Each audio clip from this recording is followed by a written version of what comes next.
Welcome to Shivakumar Mangeni classes. ನಾನು ನಿಮ್ಮ Shivakumar sir. ಇವತ್ತಿನ ಕ್ಲಾಸಲ್ಲಿ ನಾವು SSC GD 2026ಕ್ಕೆ ರೀಸನಿಂಗ್ ಮತ್ತು ಮ್ಯಾಥ್ಸ್ ಕ್ವಶನನ್ನು ಸಾಲ್ವ್ ಮಾಡೋಣ.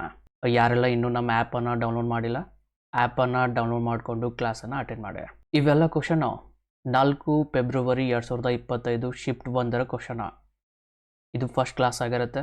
ಅದೇ ರೀತಿ ನಮ್ಮ ಆ್ಯಪಲ್ಲಿ SSC GD 2026ಕ್ಕೆ ಮ್ಯಾಥ್ಸ್ ಮತ್ತು ರೀಸನಿಂಗ್ ಕೋರ್ಸು ಸ್ಟಾರ್ಟ್ ಆಗಿದೆ. ಫೀಸ್ $999 ಇರುತ್ತೆ. ನೆಕ್ಸ್ಟು ವ್ಯಾಲಿಡಿಟಿ 6 months ಇರುತ್ತೆ ಅಥವಾ ಅಪ್ ಟು ಎಕ್ಸಾಮ. ಅದೇ ರೀತಿ ಫೀಸ್ $1499 ಇರುತ್ತೆ. ವ್ಯಾಲಿಡಿಟಿ 1 year ಇರುತ್ತೆ. ಇಂಟ್ರೆಸ್ಟ್ ಇದ್ದವರು ಇವಾಗಲೇ ಕೋರ್ಸನ್ನು ಜಾಯ್ನ್ ಆಗ್ಬೋದಾ? 8904121284 ನಂಬರ್ಗೆ ಕಾಂಟ್ಯಾಕ್ಟ್ ಮಾಡಿ. ಇವಾಗ ಫಸ್ಟ್ ಕ್ವಶನನ್ನು ಸಾಲ್ವ್ ಮಾಡಿದ್ರೆ, what should come in place of the question mark in the given series based on the English alphabetical order. English ವರ್ಣಮಾಲೆಯ ಕ್ರಮವನ್ನು ಆಧರಿಸಿ ಕೆಳಗಿನ ಸರಣಿಯಲ್ಲಿರುವ ಪ್ರಶ್ನಾರ್ಥಕ ಚಿಹ್ನೆಯ ಜಾಗದಲ್ಲಿ ಯಾವುದು ಬರುತ್ತದೆ ಅಂತ ಕೇಳಿದ್ದಾರೆ. ಕ್ವಶನ್ ಸಿಂಪಲ್ ಇದೆ, ಅಂದರೆ ಕೋಡಿಂಗ್ ಕ್ವಶನನ್ನು ಕೇಳಿದ್ದಾರೆ. ಈ ರೀತಿ ಸಿರೀಸ್ ಕೋಡಿಂಗನ್ನು ಕೇಳಿದ್ರೆ ಯಾವಾಗಲೂ ಫಸ್ಟ್ ಲೆಟ್ರನ್ನು ನಾವು ಚೆಕ್ ಮಾಡ್ಕೋಬೇಕು. ಅಂದರೆ ಈ ಇಂದ ಎಚ್, ಈ 5ನೇ ಪ್ಲೇಸಲ್ಲಿದೆ, ಎಚ್ 8ನೇ ಪ್ಲೇಸಲ್ಲಿದೆ, ಅಂದರೆ +3 ಆಗಿದೆ. ಇವಾಗ +3. ಎಚ್ ಇಂದ ಕೆ ಅಂದರೆ ಅದು +3 ಆಗಿದೆ. ನೆಕ್ಸ್ಟು ಕೆ ಇಂದ +3 ಮಾಡಿದ್ರೆ, ಕೆ ಇಂದ +3 ಅಂತಂದರೆ 12, 13, 14, ಅಂದರೆ 14ನೇ ಪ್ಲೇಸಲ್ಲಿ ಯಾವುದಿದೆ? ಎನ್ ಇದೆ. ಅಂದರೆ ನೆಕ್ಸ್ಟ್ ಇವಾಗ ಎನ್ ಬರುತ್ತೆ. ಆಪ್ಷನಲ್ಲಿ 2 ಏನಿದೆ, ಅಂದರೆ ಆಪ್ಷನ್ ಸಿ ಮತ್ತು ಆಪ್ಷನ್ ಡಿ ಅನ್ನು ಕ್ಯಾನ್ಸಲ್ ಮಾಡೋಣ. 2ನೇ ಲೆಟ್ರನ್ನು ಚೆಕ್ ಮಾಡಿದ್ರೆ ಎಚ್ ಇಂದ ಜೆ. ಇವಾಗ ಎಚ್ ಇಂದ ಜೆ ಅಂತಂದರೆ ಜಸ್ಟ್ +2 ಆಗಿದೆ, +2. ಜೆ ಇಂದ ಎಲ್, ಜೆ ಇಂದ ಎಲ್ ಅಂತಂದರೆ ಅಲ್ಲಿಯೂ +2 ಆಗಿರುತ್ತೆ. ಅಂದರೆ ನೆಕ್ಸ್ಟ್ ಇವಾಗ ಎಲ್ಲಿಂದ +2 ಮಾಡಿದರೆ, ಎಲ್ಲಿಂದ +2 ಅಂತಂದರೆ ಎಮ್ ಆದಮೇಲೆ ಎನ್, ಅಂದರೆ ನೆಕ್ಸ್ಟು ಎನ್ ಬರುತ್ತೆ. ಸ್ಟಾರ್ಟಿಂಗಲ್ಲಿ ಎನ್ ಇರೋದು ಆಪ್ಷನ್ ಬಿ ಅಲ್ಲೇ. ಆಪ್ಷನ್ ಬಿ ಅನ್ನೋದು ಫೈನಲ್ ಆನ್ಸರ್. ಆಪ್ಷನ್ ಬಿ ಅನ್ನೋದು ಫೈನಲ್ ಆನ್ಸರ್ ಆಗುತ್ತೆ.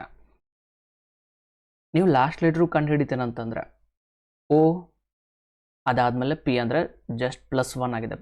ಓ ಪಿ ಕ್ಯೂ, ನೆಕ್ಸ್ಟ್ ಆರ್ ಬರುತ್ತೆ, ಅಂದರೆ ಕಂಟಿನ್ಯೂ ಇದೆ. NNR ಅನ್ನೋದು ಫೈನಲ್ ಆನ್ಸರ್. ಆಪ್ಷನ್ ಬಿ ಅನ್ನೋದು ಫೈನಲ್ ಆನ್ಸರ್ ಆಗುತ್ತೆ. ನೆಕ್ಸ್ಟ್ ಕ್ವಶನನ್ನು ಸಾಲ್ವ್ ಮಾಡಿದ್ರೆ, what should come in place of the question mark in the given series. ನೀಡಲಾದ ಸರಣಿಯಲ್ಲಿ ಪ್ರಶ್ನಾರ್ಥಕ ಚಿಹ್ನೆಯ ಸ್ಥಾನದಲ್ಲಿ ಯಾವುದು ಸರಿ ಹೊಂದುತ್ತದೆ? ಅಂದರೆ ಸಿರೀಸ್ ಕ್ವಶನ್ ಅಥವಾ ಸರಣಿ ಕ್ವಶನನ್ನು ಕೇಳಿದ್ದಾರೆ. ಕ್ವಶನ್ ಮಾರ್ಕ್ ಜಾಗದಲ್ಲಿ ಯಾವ ನಂಬರ್ ಬರುತ್ತೆ ಅನ್ನೋದನ್ನು ಕಂಡುಹಿಡಿಬೇಕು. ಸಿರೀಸ್ ಏನಿದೆ ಇವಾಗ 208, 190, 163, 127, 82, ಲಾಸ್ಟಲ್ಲಿ ಕ್ವಶನ್ ಮಾರ್ಕ್ ಇದೆ. ಅಂದರೆ ನೀವು ಲೆಫ್ಟ್ ಟು ರೈಟ್ ಬಂದರೆ ಇಳಿಕೆ ಕ್ರಮದಲ್ಲಿ ಇದೆ. ಅದಾದಮೇಲೆ ಎಲ್ಲ ನಂಬರು ಜಾಸ್ತಿ ಡಿಫ್ರೆನ್ಸ್ ಏನಿಲ್ಲ, ಅಂದರೆ ಇದು ಕಳಿಯೋದಿರುತ್ತೆ. ಇಳಿಕೆ ಕ್ರಮ ಅಂತಂದರೆ ಕಳಿಬೇಕು. ಇವಾಗ 208ರಲ್ಲಿ ಎಷ್ಟನ್ನು ಕಳೆದ್ರೆ 190, 18 ಕಳೆದ್ರೆ 190 ಬರುತ್ತೆ. ಅದೇ ರೀತಿ 190ರಿಂದ 163 ಬರ್ಬೇಕಂತಂದ್ರೆ ಎಷ್ಟು ಕಳೆದಿದ್ದಾರೆ? ಇವಾಗ 10ರಲ್ಲಿ 3 ಕಳೆದ್ರೆ 7, ನೆಕ್ಸ್ಟು 9ರಲ್ಲಿ 1 ಕಳೆದ್ರೆ 8, 8ರಲ್ಲಿ 6 ಕಳೆದ್ರೆ 2, ನೆಕ್ಸ್ಟ್ 1ರಲ್ಲಿ 1 ಕಳೆದ್ರೆ 0, ಅಂದರೆ 27 ಕಳ್ತಿದ್ದಾರೆ. ನೆಕ್ಸ್ಟು 163ರಲ್ಲಿ ಎಷ್ಟನ್ನು ಕಳೆದ್ರೆ 127 ಬರುತ್ತೆ. 13ರಲ್ಲಿ 7 ಕಳೆದ್ರೆ 6, 6ರಲ್ಲಿ 3 ಕಳೆದ್ರೆ 3, 1ರಲ್ಲಿ 1 ಕಳೆದ್ರೆ 0, ಅಂದರೆ -36 ಮಾಡಿದ್ದಾರೆ. 9ರ ಮಗ್ಗಿ ಇದೆ. 9 2 18, 9 3 27, 9 4 36, 9 5 45 ಇರತ್ತಿಲ್ಲ, ಅಂದರೆ -45. ನೆಕ್ಸ್ಟ್ 9 6 54. ಇವಾಗ 82ರಲ್ಲಿ 54 ಕಳೆದ್ರೆ, 82ರಲ್ಲಿ 54 ಕಳೆದ್ರೆ ಎಷ್ಟಾಗುತ್ತೆ? 12ರಲ್ಲಿ 4 ಕಳೆದ್ರೆ 8. ಲಾಸ್ಟಲ್ಲಿ 8 ಇರೋದು ಆಪ್ಷನ್ ಸಿಯಲ್ಲಿ. ಆಪ್ಷನ್ ಸಿ ಅನ್ನೋದು ಫೈನಲ್ ಆನ್ಸರ್. ಕಂಪ್ಲೀಟಾಗಿ ಸಾಲ್ವ್ ಮಾಡಿದ್ರೆ 8ರಲ್ಲಿ 1 ಕಳೆದ್ರೆ 7, 7ರಲ್ಲಿ 5 ಕಳೆದ್ರೆ 2, 28 ಅನ್ನೋದು ಫೈನಲ್ ಆನ್ಸರ್ ಆಗುತ್ತೆ. ನೆಕ್ಸ್ಟ್ ಕ್ವಶನನ್ನು ಸಾಲ್ವ್ ಮಾಡಿದ್ರೆ, in a certain code language JMB is coded as 5139 and BALM is coded as 9521. What is the code for L in the given code language? ಅಂದರೆ ಈ ಒಂದು ವಿಶಿಷ್ಟ ಸಂಕೇತ ಭಾಷೆಯಲ್ಲೇ JMB ಅನ್ನು 5139 ಎಂದು ಸಂಕೇತಿಸಲಾಗಿದೆ ಮತ್ತು BALM ಅನ್ನು 9521 ಎಂದು ಸಂಕೇತಿಸಲಾಗಿದೆ. ಹಾಗಾದರೆ ನೀಡಲಾದ ಸಂಕೇತ ಭಾಷೆಯಲ್ಲಿ ಎಲ್ನ ಸಂಕೇತ ಯಾವುದು ಅಂತ ಕೇಳಿದ್ದಾರೆ. ಕ್ವಶನ್ ಈಸಿ ಇದೆ, ಕೋಡಿಂಗ್ ಕ್ವಶನ. ಅಂದರೆ ಈ ರೀತಿ ಕ್ವಶನನ್ನು ಕೇಳಿದ್ರೆ ಎರಡು ಕಡೆ ಕಾಮನ್ ಆಗಿರೋದನ್ನು ಚೆಕ್ ಮಾಡ್ಕೋಬೇಕು. ಅಂದರೆ ಲೆಟ್ರಲ್ಲಿ ಫಸ್ಟ್ ಚೆಕ್ ಮಾಡ್ಕೋಬೇಕು, ಅದಾದಮೇಲೆ ನಂಬರಲ್ಲಿ ಚೆಕ್ ಮಾಡ್ಕೋಬೇಕು. ಎರಡು ಕಡೆ ಇವಾಗ A ಕಾಮನ್ ಆಗಿದೆ, ನೆಕ್ಸ್ಟ್ M ಕಾಮನ್ ಆಗಿದೆ, B ಕಾಮನ್ ಆಗಿದೆ. ಅದೇ ರೀತಿ ನಂಬರನ್ನು ಚೆಕ್ ಮಾಡಿದ್ರೆ ಎರಡು ಕಡೆ ಇವಾಗ 5 ಕಾಮನ್ ಆಗಿದೆ, ನೆಕ್ಸ್ಟು 1 ಕಾಮನ್ ಆಗಿದೆ, ನೆಕ್ಸ್ಟು 9 ಕಾಮನ್ ಆಗಿದೆ. ಕ್ವಶನಲ್ಲಿ ಕೇಳಿರೋದು ಎಲ್ನ ಸಂಕೇತ ಅಥವಾ ಎಲ್ ಕೋಡ್ ಯಾವುದು ಅಂತ ಕೇಳಿದ್ದಾರೆ. ಅಂದರೆ ಉಳಿದಿದ್ದು ನಮಗೇನು ಇವಾಗ ಎರಡು ಕಡೆ ಕಾಮನ್ ಬಿಟ್ಟು ಉಳಿದಿದ್ದು 2. ಅಂದರೆ ಎಲ್ನ ಕೋಡ್ ಏನಾಗಿರುತ್ತೆ? 2 ಆಗಿರುತ್ತೆ.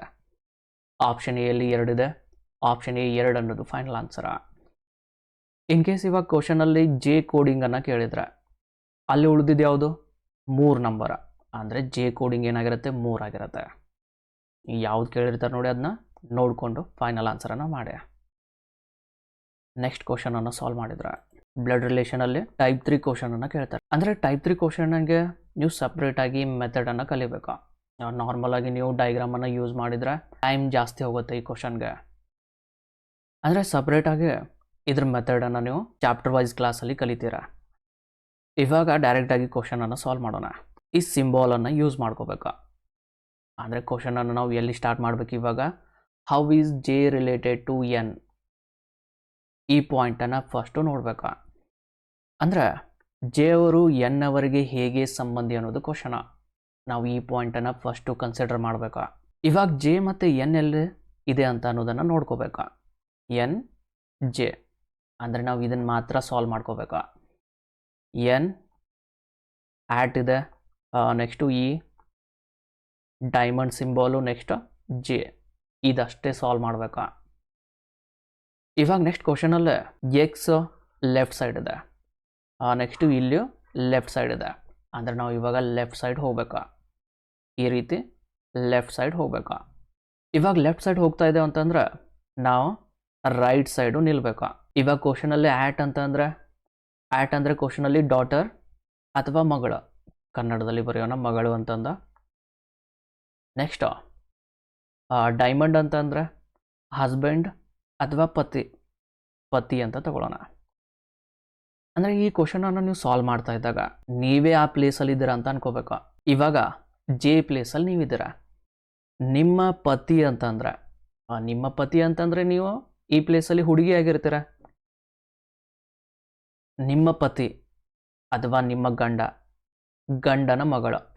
ಗಂಡನ ಮಗಳು ಅಂತಂದ್ರೆ ನಿಮ್ಗೆ ಏನು ಡೈರೆಕ್ಟಾಗಿ ಮಗಳಾಗ್ತಾಳೆ. ಆದರೆ ಕ್ವಶನ್ ಕೇಳಿರೋದು J ಅವರು N ಅವರಿಗೆ ಹೇಗೆ ಸಂಬಂಧ? ಅಂದರೆ ಇವಾಗ ರಿವರ್ಸ್ ಕೇಳಿದ್ದಾರೆ.